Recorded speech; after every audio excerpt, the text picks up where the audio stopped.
Քո հրաշքն ամեն օր ուղերձների շարք։ Տեր Աստծու հետ հաշտությունը։ Մոտենում են Սուրբ Ծննդյան տոները, և այս ուղերձով մենք նոր շարք ենք սկսում, որը կրում է «Քրիստոսի աշխարհ գալու մեծագույն օրհնությունները» անվանումը։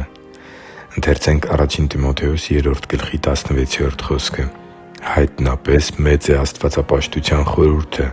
Աստված մարմնով հայտնվեց» (Ա Տիմոթեոս 3․16)։ Սիրելի՛ բարեկամ, հաշտությունը վեճի կամ ընդհարման արդյունքում խաթարված հարաբերության վերականգնումն է։ Երբևէ ունեցե՞լ ես խաթարված հարաբերություն մտերիմ մեկի հետ։ Երբեմն կողմերից որևէ մեկի կոպտագույն սխալի պատճառով հարաբերությունների խզում է տեղի ունենում, և մարդիկ այլևս չեն ունենում նախկին ջերմ շփումը, նվազում է հանդիպումների հաճախականությունը, իսկ երբեմն անգամ կողմերը դադարում են միմյանց հետ խոսել։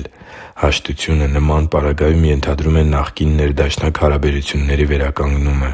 Այժմ պատկերացրու, որ այն կողմը, որը բացարձակապես մեղավոր չի եղել հարաբերությունների խզման հարցում,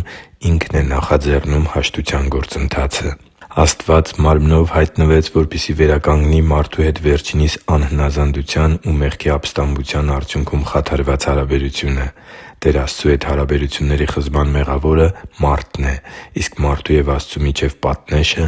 մարդու կյանքում առկա մեղքը և անօրենությունը։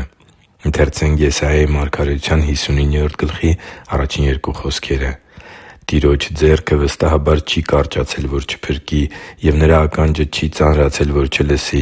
այլ ձեր անօրենություններն են, որ բաժանում են առաջացնում ձեր և ձեր Աստծու միջև. ձեր մեղքերը ծածկեցին Նրա երեսը ձեզնից, որ չլսի» (Եսայիա 59:1-3)։ Տեր Աստծու հետ հաշտության և հարաբերությունների վերականգնման համար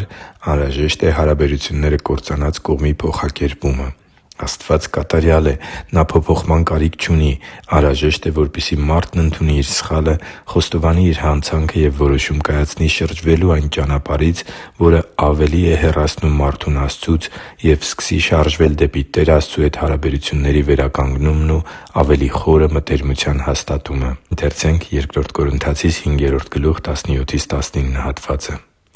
«Իսկ եթե մեկը Քրիստոսի մեջ է, նոր ստեղծված է. հներն անցան, ահա ամեն բան նոր եղավ։ Ամեն ինչ Աստծուց է, որը մեզ Հիսուս Քրիստոսի միջոցով Իր հետ հաշտեցրեց ու մեզ հաշտության ծառայությունը տվեց։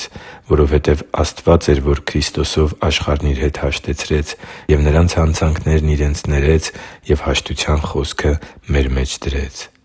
Աստծու համար թանկ ու սիրելի՛ զավակ, մեղքը բաժանեց մարդկությանը Աստծուց։ Բայց Քրիստոսի մարմնավորմամբ Աստված Ինքը մոտեցավ մարդուն խաղաղությունը վերականգնելու համար։ Հիսուսն է կամուրջը։ Նա մեզ հաշտեցնում է Աստծու հետ ոչ թե անտեսելով մեղքը, այլ Իր մարմնով խաչի վրա բարձրացնելով այն և մեզ ունակ դարձնելով Աստծու հետ մտերմությունը խորացնող կյանքով ապրելուն։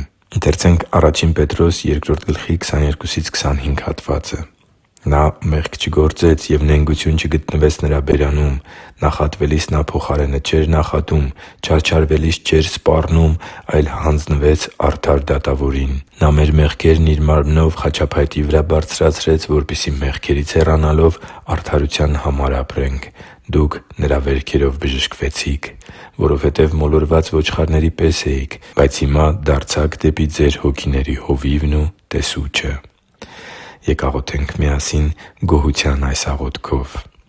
«Տե՛ր, շնորհակալ եմ, որ Քրիստոսի միջոցով ինձ հետ հաշտվեցիր։ Շնորհակալ եմ, որ սիրեցիր մեզ այնքան, որ թողեցիր Քո երկնային փառքը, աշխարհ եկար մարդկային կերպարանքով և վճարեցիր իմ մեղքերի փրկագինը՝ Քեզ վրա վերցնելով իմ պատիժը, կրելով այն տառապանքը, որն իմ մեղքերի արդար հատուցումն էր, և մահացար իմ փոխարեն, որպեսզի ես ունակ լինեմ ապաշխարելու, մեղքերից հեռանալու և արդարության համար ապրելու։ Այժմ, երբ Դու իմ հոգու Հովիվն ես ու Տեսուչը, խնդրում եմ, օգնիր ինձ ապրել որպես խաղաղարար՝ իմ կյանքի մեջ արտացոլելով Քո շնորհը և Քո աշխարհ գալու հաշտության խոսքը տարածելով իմ շրջապատի մարդկանց մեջ։ Շնորհակալ եմ, Տե՛ր։ Գոհանում եմ Քեզնից և աղոթում Քո սուրբ ու պատվական անունով։ Ամեն»։ Հիշի՛ր, որ դու Աստծո հրաշքն ես, և Աստված սիրում է քեզ։ Շնորհակալ եմ, որ դու կա՛ս։ Սիրով և աղոթքով, Արման Մանուկյան։